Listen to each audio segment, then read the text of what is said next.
Welcome to From the Floor. I'm Gordo. This is the podcast where we have conversations that actually matter. The name means three things to me: the shop floor, where the real work gets done; the arena, where you actually take the hits and do your research. This is just a step-off point. It's up for you to commit to do more research, not just to believe Gordo or any of the guests. Do your research.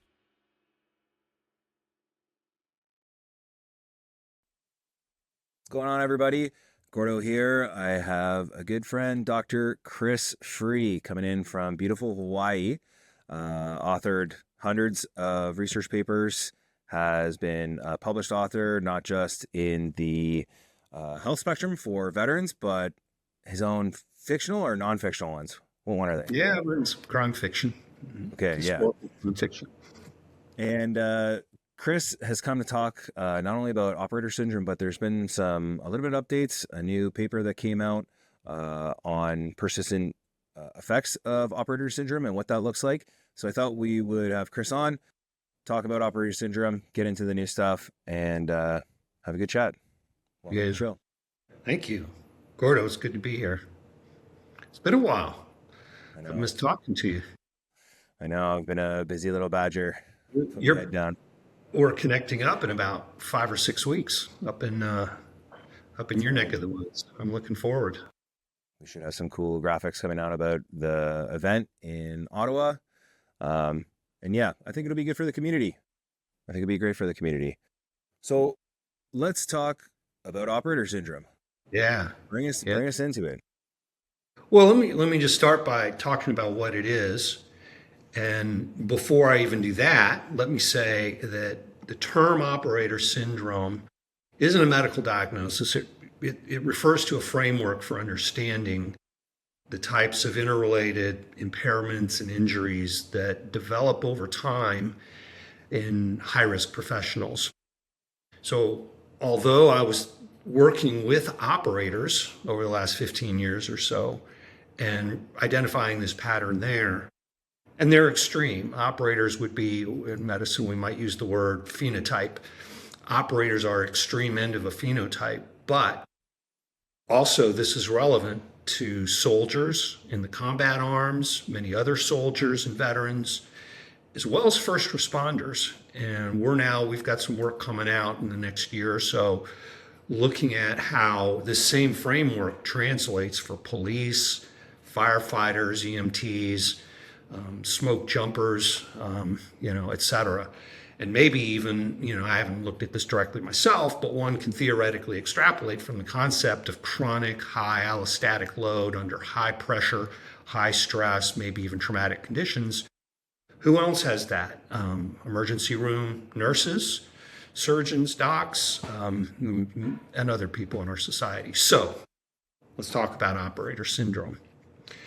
And I'm going to focus mostly on operators here, but we can come back and talk about first responders and other soldiers. So we know that a career in military, special operations, and first responders, it inevitably involves what we call a massive dose of what we call cumulative allostatic load on all of the human physiological systems. So let's unpack that just a little bit. Allostatic load is a hypothetical term, and it essentially refers to stress on the system, the human physiological system. So a lot of what we're talking about here is very physiological.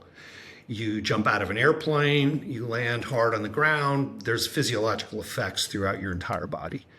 You don't sleep for a night or two, physiological effects of sleep deprivation. You are running and carrying weight, and you're in heat, and people are shooting at you. All of that is going to be a large dose of allostatic load. Now, I also want to point out that this is cumulative. So allostatic load collects up over time. I can skip sleeping for a night and kind of function the next day. If I don't sleep for a week, which I inadvertently did once, somewhat inadvertently, I was having all kinds of effects. And so it isn't, and that's just for a week. Now take a soldier with 10 years in the military, 20 years in the military. Take a first responder who's got multiple, shifts between night shift, day shift, 20-year career, 12-hour shifts. We're talking about chronic sleep deprivation over time, and that adds up. We know that things like concussions accumulate. So, as a young high school, if in middle school, high school, you're wrestling, playing soccer, football, whatever, volleyball maybe, you might rack up a few concussions as a teenager. And then you go into a high-risk profession. Maybe you're doing some hand-to-hand combatives. Maybe you're jumping out of airplanes and landing on your head. All kinds of things. These concussions accumulate. We know also today, now, I don't mean today as in July 2nd, but we know for the last few years that blast exposures have a cumulative effect. So you do breaching courses, you do breaching overseas, you train with explosives. Every explosion that you're near has an effect on your brain and the rest of your system. So that's the point of cumulative. And it affects all of the human physiological systems. I mean, we all kind of know this, but we don't think about it much because medicine doesn't work this way. Medicine creates everything into a silo. So you have a headache, you go see somebody who's specializes in brain headaches. You have a bad knee, you go see an orthopedic expert. You have, some cardiac symptoms, you go see a cardiologist. But nobody's bringing all these things together. So what we know, if we really, think about what's kind of obvious, our brain is connected to our gut. Our brain and our gut are connected to our circulatory system. All of this is connected to our endocrine system, our hormones. So you affect any one part of this system, and it's going to affect the other parts. So something like sleep deprivation, I'll keep it really simple. Something like sleep deprivation over time is going to affect your hormonal functioning.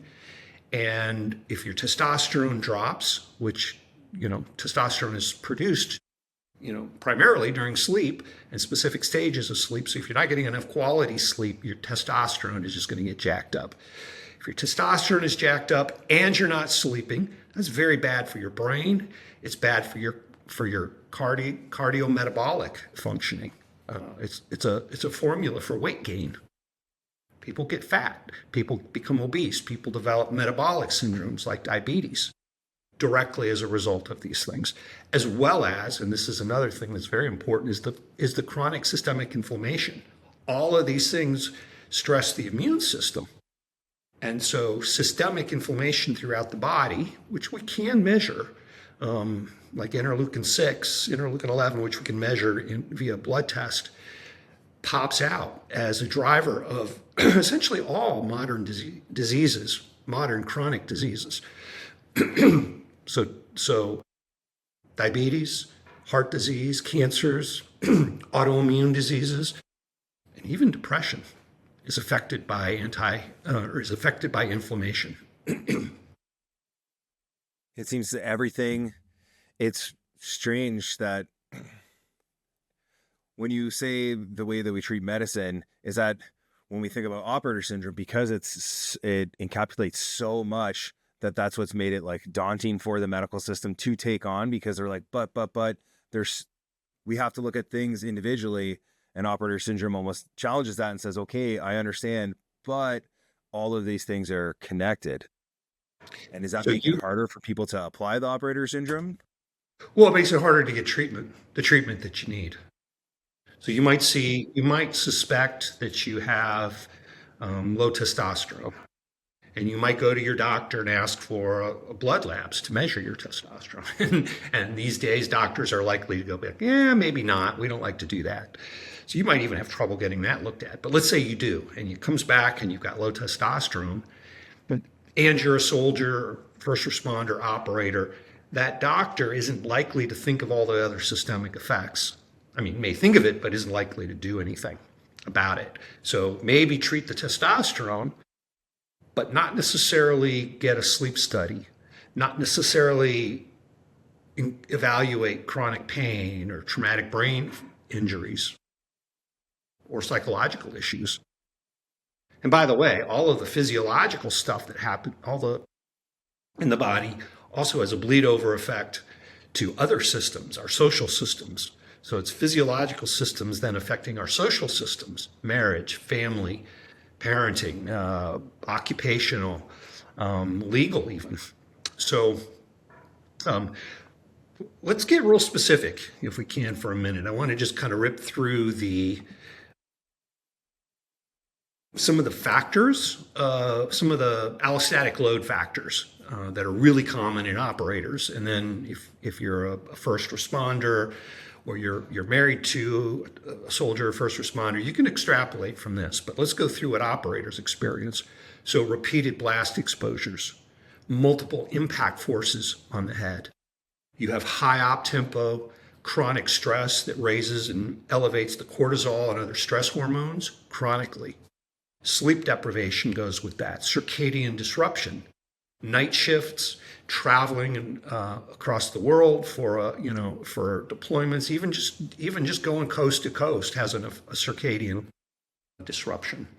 Then you've got toxic exposures, all the physicality of these jobs: rucking, diving, jumping, rappelling, hand-to-hand combatives, tactical driving, etc. And the training involves all of those things. So the training for soldiers is not only intense, but it's where a lot of these injuries and a lot of this allostatic load accumulates. And then you have severe orthopedic injuries.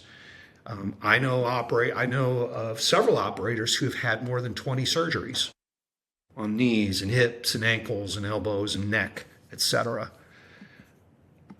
Time away from home. Missing milestones, the exposure to violence and death and horror and atrocities overseas, and the loss of teammates. And then you combine that with the length of a career. Operators tend to have careers that go longer than your typical 4-year enlistment. I don't know that I've ever really met many who have had careers less than 8 years, and when they do, it's because they were too badly injured to continue. So a 15-year career is not unusual, 20. I met a guy a few weeks ago who had 38 years in special operations. And then, of course, look at first responders. Police don't just work for 4 years. It's a multi-decade job before they reach retirement. So these are all the kinds of things that contribute to the allostatic load, the injuries, the impairments. And then add one more factor onto this. These are life and death jobs. So operators for sure have a never quit mentality. You don't even get to a Ranger battalion or a SEAL platoon or a Canadian Special Operations Regiment, the Special Operations Regiment, without going through a crucible that really weeds out the people who will quit or who will have to quit. So with that never quit attitude, you're not raising your hand when you have an injury. You're not going, whoa, I just blew out my knee, I gotta take a week off. That doesn't happen in a selection process. I know a guy who got through Ranger school literally with something, I forget the exact nature, but with his ankle and his knee, and when he went in after he got his Ranger tab, talked to an orthopedic surgeon maybe 3 weeks later. The guy just couldn't believe he'd been walking on it, let alone running on it, for months at a time. So operator syndrome is a multi-domain. So there's a lot of different issues, and I'm gonna just kind of rip through these as well. So I put a lot of emphasis on the brain health. So traumatic brain injury in operators runs north of 90%. And that comes from training alone. So before we even get to a first deployment, there's a very high probability that operator has what we might call mild traumatic brain injury, that from the blast exposures and the impact forces. What does that look like? For a while, maybe headaches, neck aches, cognitive confusion, cognitive deficits. And most guys just walk it off and they keep going. Sleep problems, insomnia, sleep apnea is very high. Most of the operators I know get tested and they have sleep apnea, which is kind of crazy to me. I never saw that coming. When I first started working with operators, I did not expect to see low testosterone or sleep apnea, and both are almost universal. So brain injury, sleep disturbance, sleep apnea, hormone dysfunction, which in men is primarily low testosterone. And in females, yeah, I know a few females from special operations as well as from police and fire. They have a different hormonal issues, but they have them. And we don't really know them yet, but so I'll just say anecdotally, it looks like early menopause, difficulty with fertility, difficulty with miscarriages if they do conceive. And I'm sure there's a ripple effect of other things that aren't really well understood. And then we have impairments to all the perceptual systems. So hearing, vision, balance. I mean, a traumatic brain injury affects, can cause disequilibrium, vertigo-like symptoms. A lot of guys describe feeling dizzy and nauseous at times. Then with all of that burden on all of the joints, we have chronic pain and we have chronic headaches for many people, including migraines. All of that causes cognitive impairments to concentration, memory, organization. Learning new things is really hard with a TBI. And then so think about how that plays out. An operator can operate on muscle memory for a while, but at a point of retirement or transition out of that job, boom, how do you learn the next job? How do you learn the next skill set that you're going to need to be successful in a civilian world? We also see extensive cardiometabolic dysfunction. And this is something that we didn't write about in the initial paper. We missed it. This has come out on the empirical research since, and it makes a lot of sense. It fits with what we could extrapolate from other information. So kind of shame on us for missing that in our first initial paper. If you're not sleeping, if your hormones are in the garbage can, you're going to gain weight. That's going to lead to metabolic syndromes, et cetera, or it can. Now we get to the psychological issues. What's really common? The PTSD industry will tell you all of this is PTSD. Well, we know that's bullshit, but we do see depression and anger and general anxiety, I would say, are the primary psychological issues. Add in hypervigilance, which I'm reluctant to call that a symptom. It's a survival adaptation. I would never want to take away somebody's vigilance, but if we can maybe lower it a couple of notches so that our operator, our soldier, our first responder can just relax at home, can feel safe and comfortable at home, can be with family and be present at a restaurant, at a store. Now, that doesn't mean lowering everything completely, but it does mean being able to relax a little bit, to be present with the family. What are you going to do with all of this stuff? How would you cope? Well, a very obvious way is to drink alcohol. Most of the operators I know, by the time I meet them, oftentimes they're drinking less than they had. But alcohol is kind of a competitive sport. Drinking is kind of a competitive sport in many warrior cultures. And especially when you're around, the boys and the girls that you work with and serve with. Going out for drinks is not uncommon. But also, if you can't sleep and you're hurting, alcohol is a refuge. It's a sanctuary. And a lot of guys will just say, I got to drink or I can't sleep. Now, what we also know about alcohol is it will fragment your sleep. So you're not getting quality sleep. You're essentially just passing out and your brain is not doing the normal things it needs to do during sleep. So that's a concern. That's a real concern, as are a few other substances at times. And then we have to think about the high divorce rate. All of this affects a family. Spouses get hammered in this process. Imagine being married to the guy I just described, who, by the way, is angry a lot of the time, isn't home a lot of the time while he's in service, isn't sleeping very well when he's home. So not a lot, that's not always a lot of fun. Our spouses, spouses take a beating. We see intimacy concerns, both emotional and sexual. Sexual functioning is definitely harmed by all of this. Guys don't want to admit it. Guys don't like to admit it. But when I ask, a lot of guys will actually share with me that, with a sense of relief, yeah, I have erectile dysfunction and I can't tell anybody, but it's there. And it's like, yeah. And I always say, that's normal. How could you not with all of this?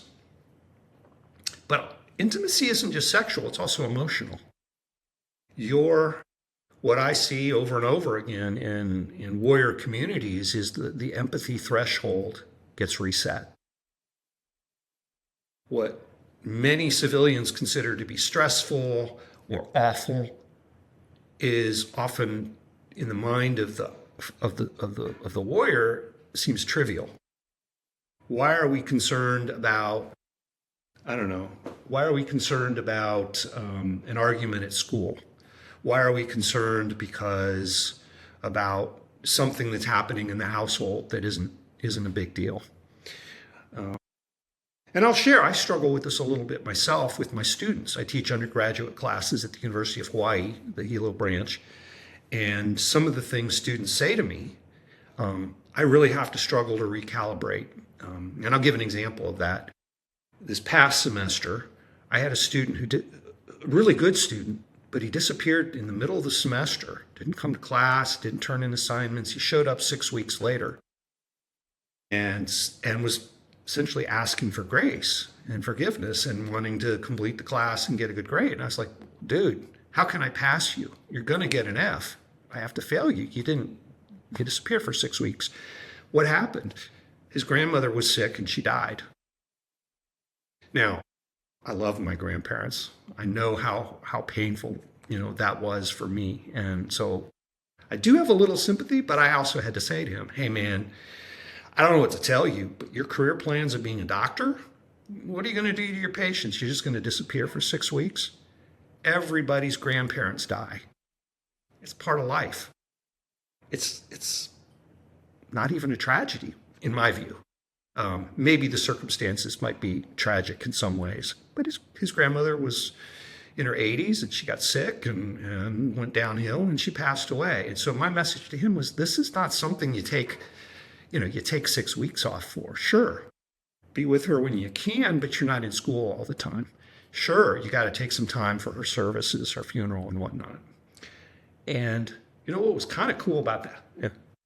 Kind of cool about that was he wrote me a few days later and said, nobody's ever talked to me that way. That was really, thank you. He thanked me and he said, I really learned a lesson. And he's going to retake the class with me in the fall, I believe. But that's the kind of thing that I just don't have that empathy at the same level as they're expecting. And that is one of the more significant. I've heard reasons and excuses and rationales from students that we would even say are far less upsetting than that one. So, and then we get into toxic exposures, transitions, leaving the service. Retirement is a big one for everybody who's a warrior, but also coming home from a deployment is a transition. You're overseas for 3, 4, 6 months, a year. Coming home isn't easy, is it? You're shaking your head. Think about what the movies show, the TV shows, the plane lands, the wives and the children are all right there at the flight line, the soldiers come off, there's great big hugs, and everybody's joyous. And that, that happens. Yeah, that's there. But what happens when they get home? What happens the next day and the day after that? Almost always it's a very awkward and difficult time for a lot of people. Well, the empathy comes into play where you said it's just a transition to go from one mental state to then, yeah, this is normal life. How do you flip that switch? Now think about first responders. Yeah, they have a transition. Yeah, they have a transition at the end of every shift. So they're scraping a non-responsive child off the sidewalk one minute, and then they're walking in their front door the next, and their wife and their children. And how do you go from one to the other without bringing that into the house? That transition, that end of shift transition is a real challenge for first responders and their families. Are there comparisons to what say the guy coming home from a 6-month deployment? Is it more like a condensed version of what a transition plan should be for a first responder at the end of their shift? Has that ever been spoken about? Like, You know, I don't know that that's really fully been studied. And I always want to be careful about making comparisons between people's experiences. And there is a lot of individual variation, of course. So it's tough to make that comparison. But then take all of that, everything that people see on the job, whether it's in the streets of America or whether it's overseas, the existential impact of that. And there's different names. Some people call it moral injury, some call it survivor's guilt. And it may be all of that, the loss, the grief, the rage, the sense of betrayal by our nation, by our society. If you're a police, you're out there risking your life every day to keep the public safe, protect and serve, and they may be, hating on you. I talked to a Border Patrol officer the other day, and he was describing just the riots. He used the word insurgency, and I don't blame him. Cars ramming them, people throwing rocks and frozen bottles of water at them. They have, Overwatch drones and helicopters sometimes that spot people, with firearms in the streets. So there's not a sense of being supported. What did we do overseas? Is there any sense that our politicians let us down? Or the pullout from Afghanistan, the way we did that leaves a lot of people asking the question of what was this all for? Why did our leaders put us in that position and then just pull the rug out from under us? I understand that. I get that. How about this? How about the horror of actually killing people? That's real. That's there. But so is the flip side of that, the thrill of killing people. Ernest Hemingway had a powerful quote about this, and I'll just paraphrase it, but something about once a man has hunted other men enough to learn to like it, nothing else compares to that afterwards. And people have both. Some people have both, the horror and the thrill. And with the thrill and missing it comes a sense of profound guilt oftentimes. Guilt for missing it, guilt for having enjoyed some of it at times. So we're talking about a lot of heavy shit that lands on people. And of course, suicide is a downstream potential effect. And we know police and soldiers and operators there's really high rates of suicide. And that's that becomes the ultimate tragedy there. Yeah, it's so cumulative. Like you said, from the cell level to the body to the mind, it's just like on and on and on and on. And then not only just what's happening to the person, but secondary to their family. Sorry. Yeah, no. Please continue. What are some ways to stem it? Like, we'll say, I guess, two ways to look at this. The person that's in right now, that's operating, who's like, oh my God. And heads up, guys, this is an occupational health risk to the job that you chose. So it's like, this just comes with it. No one's asking you to stop doing it. It's a personal choice. But if you're still serving, you should be aware of this. And what does that look like to kind of recover? Well, here's the good news. And this is part of what I want to emphasize is there is good news. And operator syndrome is a framework that can be used to address injuries and impairments. but it's also a framework that can be used to optimize performance. So be aware of this and do the things that it's going to take to maintain your ability to have a long career and high levels of performance. So keep track of your hormones. Make efforts to really prioritize sleep. And there are plenty of interventions that we offer that can help with those things, but also other things. So for example, stellate ganglion block is an intervention that we know is a very powerful anti-anxiety. It's essentially putting a blocking agent into the sympathetic nervous system. Now that doesn't numb people up, it doesn't dope people up, it doesn't reduce cognitive functioning, it doesn't take away the edge when that edge is needed, but what it does do is it just lowers that baseline of anxiety and arousal, physiological arousal, which contributes to anger and insomnia. So we could do that on the retired side. We could do that on the active duty side. There are neurologists, Sean Mulvaney and James Lynch, for example. Two neurologists were at Fort Bragg.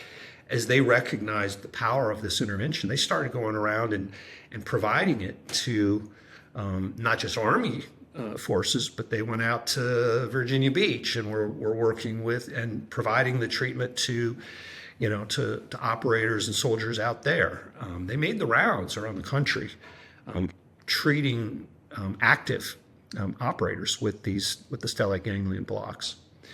In my work, when I work with an individual or a unit, there's ways to bring these things together in a way that's consistent with the mission, doesn't interfere with the mission, but helps people stay on course better. Now, we have a paper that's coming out in hopefully by this summer, in the Journal of Special Operations Medicine. And it's a paper that I worked on with a team of physiologists, not MDs, not psychologists, but physiologists. And what I'm going to just have to give them most of the credit, all of the credit, really. I help from the clinical side, but it's a cumulative allostatic load framework, bringing together several different theories into one unified approach. And it's a way of modeling operator syndrome development longitudinally over the course of a career and over a course of a lifetime. So we're hoping that becomes a model for actually studying and tracking at the individual and the unit level what's going on in the individuals in those units.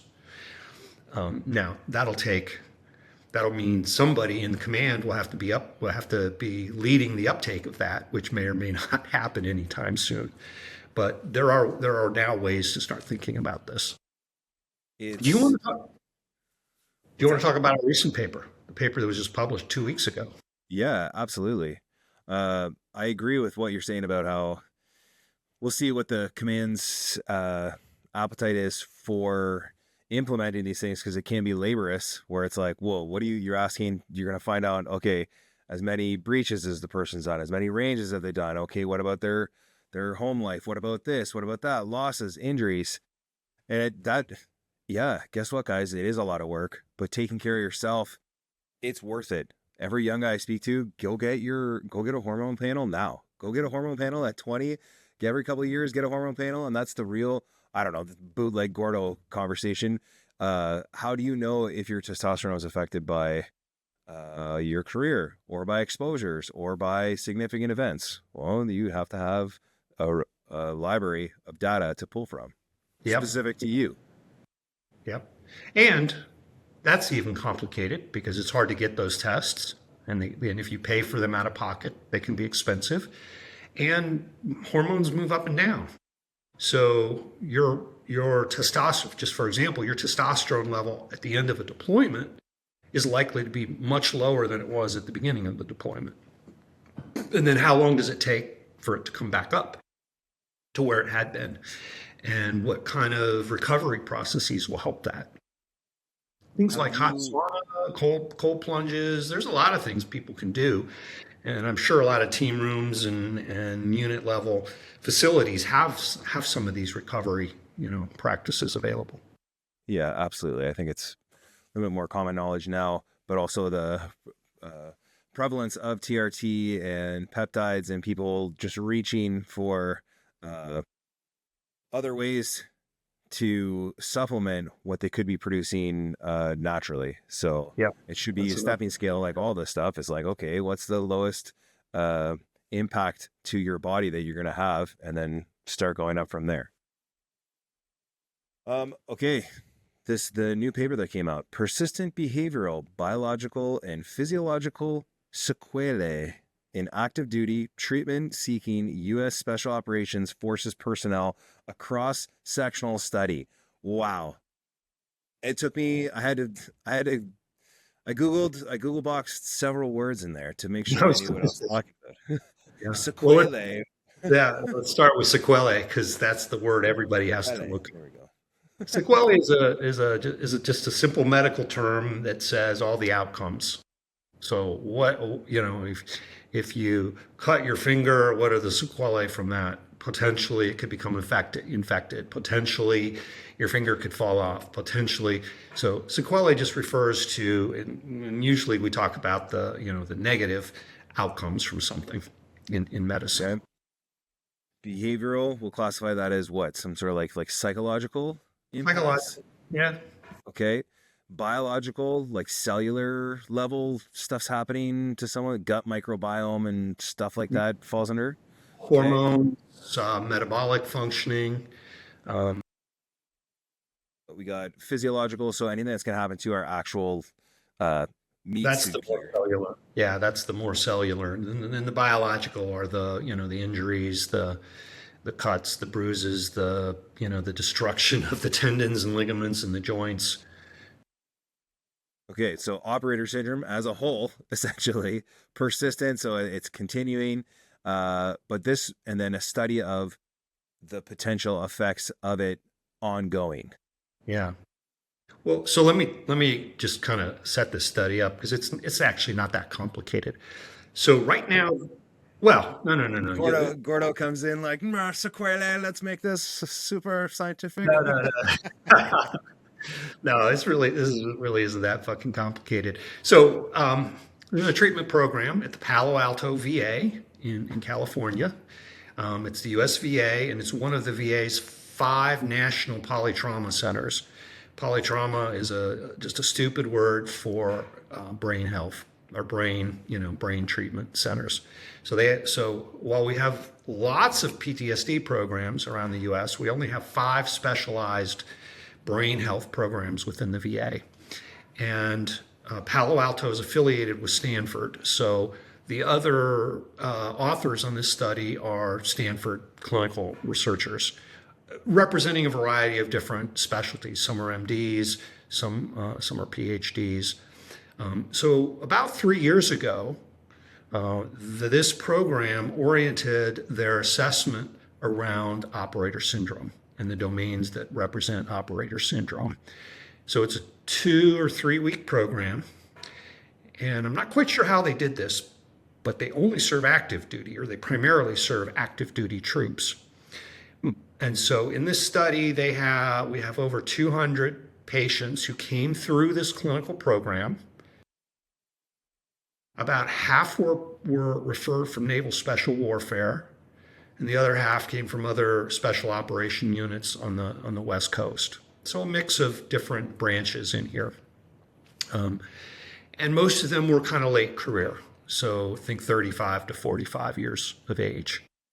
And as they were going through this program, data was collected, blood was drawn, interviews were conducted, so that we had data to cover everything. And then what we did, and the term cross-sectional just means at one point in time. It doesn't mean longitudinal ongoing stuff. There's no randomization.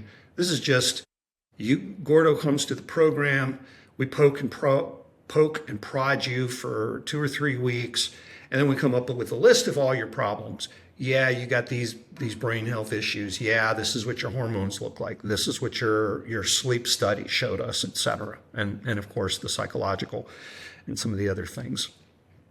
And what did we find? We found what we expected to find, which is right there in the title, the persistent, effects. So let me just kind of read maybe a section from our discussion. So, we raised the question of, is there an operator syndrome?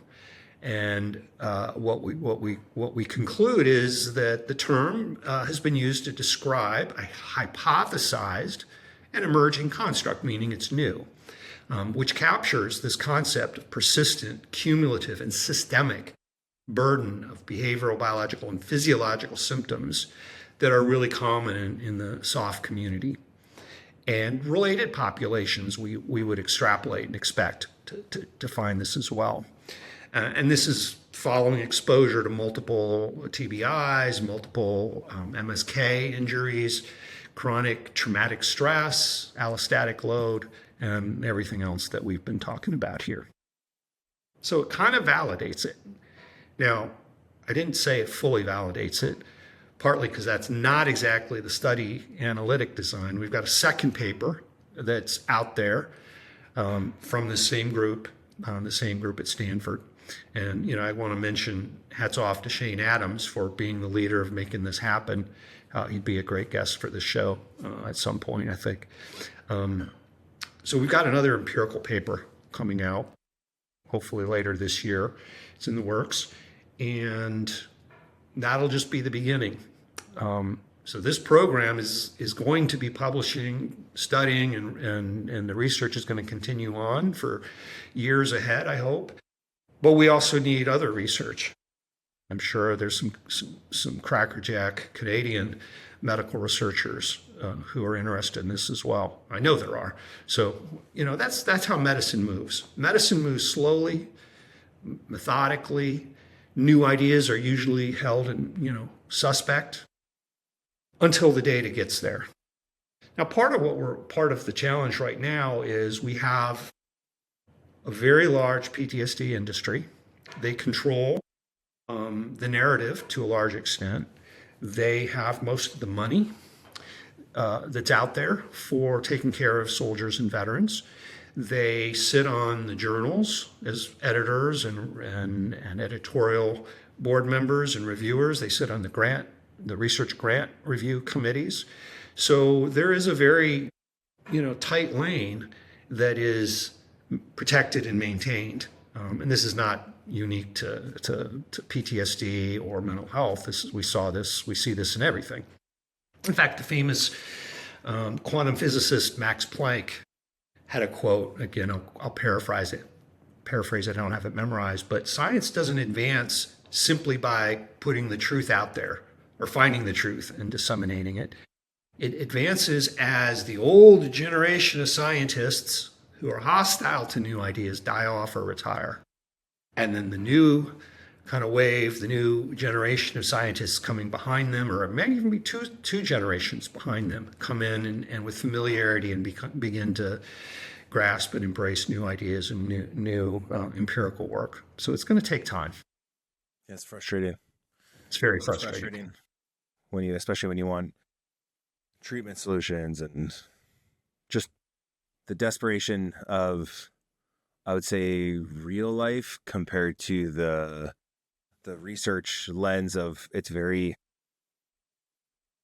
white coded, if that's white code, where it's just like sterile, where like, okay, I understand what you're studying and how you have to look at it, but like I'm over here in real world where this guy's going to kill himself and we want to try to advance stuff faster than it's actually happening. And it's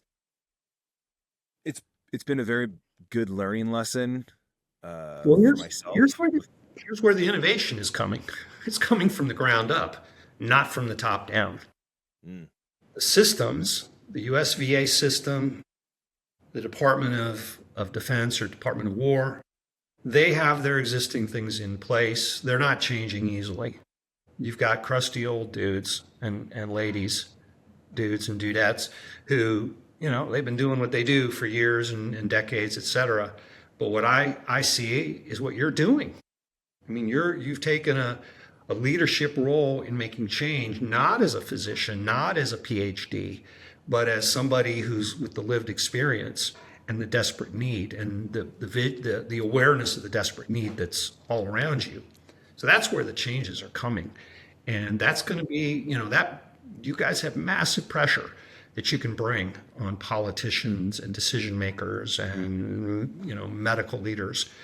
And right now, at least in the US, there are a lot of veteran founded and run foundations, charitable foundations that are providing interventions, specific interventions, or more global approach to looking at operator syndrome. So you've got things like Warrior Health Foundation that provides hormone treatment for operators. You've got America's Mighty Warriors that provides hyperbaric oxygen treatment for operators. You've got Heroic Hearts and Vets Inc.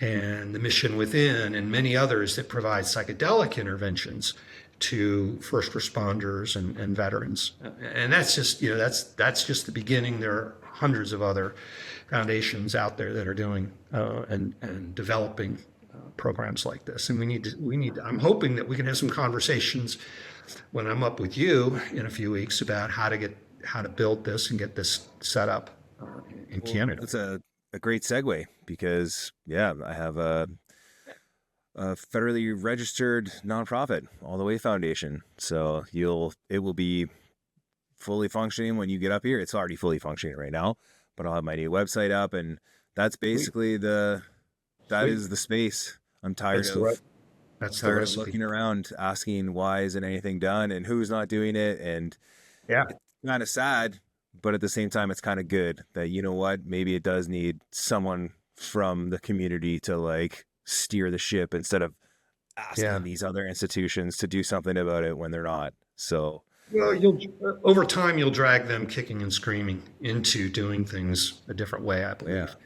And your videos, your documentary that you made on ketamine, these are powerful ways of getting messaging out to the people who need to learn about it. I agree. It's the communication lines have been flattened when it comes to how we want to, if anything, it's the favors tipped more in the scale of someone who understands the future or the generation now of communication and not the legacy government media. Hey, let me just say one more thing, if I may. I think the philosophy of operators is never quit and solve problems. Take the initiative and solve the problem. And, when you're out there, sometimes there's nobody coming for you. And I think those attitudes apply now to recovery and getting the kinds of things set up that you need. Exactly. Nobody's coming to save you except yourself. Exactly. This is the ultimate selection. And you can do it. Just like you passed selection before, you can do it. It's a selection of life. And like you said, many, many transitions, many, many rollovers, many, many times to redo yourself. And it's totally worth it. You get to meet cool people like Chris and find out and spread all this type of information. It's awesome, brother. I have one last thing, I guess. What would you say to medical establishment people right now that are serving, that are looking at their members? So it doesn't have to be soft. We'll just keep it to soft. And then I'm sure, just like operator syndrome, everyone can take their own pieces from it and apply to their scenario. So what would you say to a team doc, someone in the medical establishment right now? Well, fairly simple. Read the paper, give it a little thought. Think about the framework. Don't just hone in on one line. Don't just hone in on one specialty or one part of the body. Think more systemically. When I talk to other psychologists or therapists, what can they do? It's do your therapy. That's absolutely important and necessary. But to do that effectively, you have to be culturally competent. You have to understand something about the history and the culture and the experiences of soldiers or first responders. You also have to think broadly. So although you're not an endocrinologist as a therapist, you can recommend to your patient, hey, let's get a blood lab. You can coach people through these things. And that's what I do. I mean, I have a PhD in clinical psychology. I don't know shit about endocrinology, but I do know to recommend that people get tested. I do recommend that people get a sleep study. One of my first questions is, how's your sleep? Do you snore? Has your partner ever noticed that you stop breathing? Yes to all those questions. Sleep study. That's easy. So just think a little broader. Ask about sleep. Ask about pain. Find out about headaches. You can do these things, and then you can kind of help coach your patients or your clients, depending on how you frame it. You can coach them through these things. And by the way, peers can do the same thing. You get a buddy who calls you in the middle of the night, in a bad situation. Yeah, you're going to talk to him and listen and try to get him through the night. But the next day or a few days later, you could start talking about, what have you tried? What have you done? Have you had these tests? Are you familiar with some of these interventions, and where to find those interventions? It gives people a lot of relief when you talk about that stuff too. It's something, even if it's not when they drill down into it, oh, my testosterone levels are normal. It's like you spent time invested trying to figure out what's going on with your system, and not just being like at the hand of it, being, oh, this is how I'm feeling, and I am put this on myself. Well, do something about it. Do something about it, guys. Yep. Yeah. And same for the spouses. Spouses can do this too. I've written a book titled Operator Syndrome. It's a self-help book for warriors. There was towards the end of it, I've got a generic treatment plan.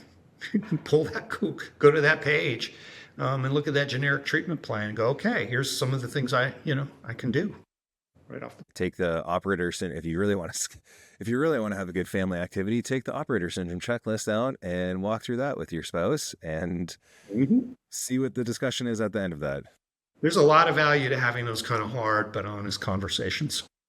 It's a team decision to be in the military, and what's his name? All Secure Foundation. Your battle buddy for life is your spouse, right? Yeah. Tom and Jen. It's like your battle buddy, your fire team partner is going to be there long after their teammate fire team partner was. This is the real one. So everyone needs to be brought in with it. Yeah, man. Awesome, Chris. I appreciate you, man. I appreciate you. Weeks. Yeah. Is there anything you want anybody to find out about you right now? I'm going to obviously point everyone to go pick up your book, check out the papers. I'll put the links in the description. Is there anything else that you want people to be on the lookout from you? No, that's it. And both of the medical papers are open access. So anybody can find them on the internet and download them and read them or send them or share them or whatever. Yeah. Good. I appreciate you, brother. Thank you. All right. Look forward to seeing you. Bye. See you guys.